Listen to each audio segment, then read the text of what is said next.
Hi everyone. This is an overview of our week 2 of our EDSP 583 course together. So if I go to modules, I can still see all the work that we did during week 1, and you should be turning in your technology autobiography if you've not done that already, and making comments on your peers' posts, at least 2 people, on the discussion from week 1. The self-reflection is due on Monday.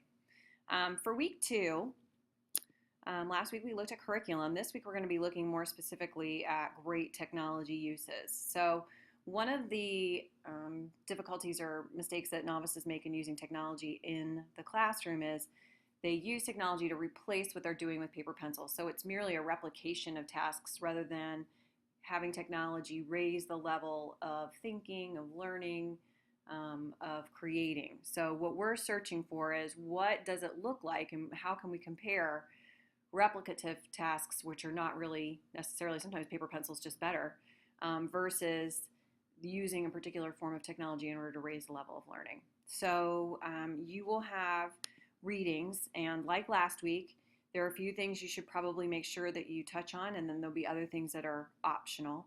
So we're trying to figure out, what are the benefits of using technology and how can technology make my classroom different than it is today.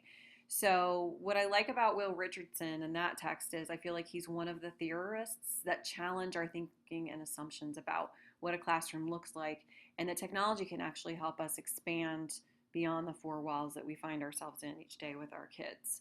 So he's got a lot of great examples that I've linked to, and then his wiki also has a lot of excellent pieces that are in there.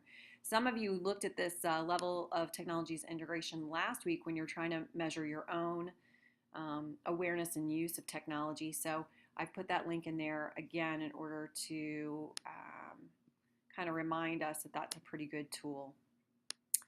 And then after we do our reading for the week, like last week, you'll be going into the discussion, and you will, by end of day Wednesday or Thursday, you will get your post in about your reaction to these things that you're reading about technology. So try to get that done before the weekend so that people have time to reflect on your post and to give you some substantive thinking about their reactions to what you've written.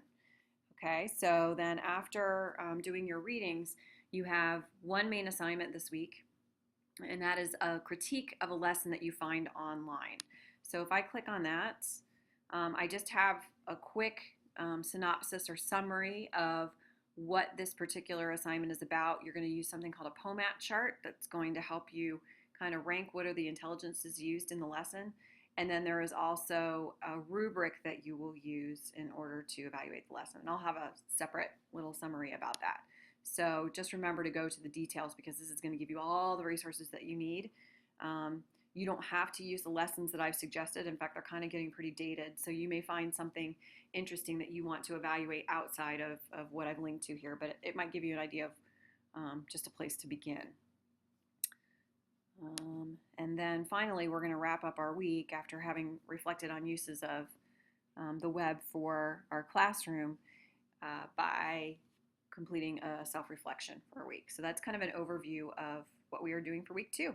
Thank you.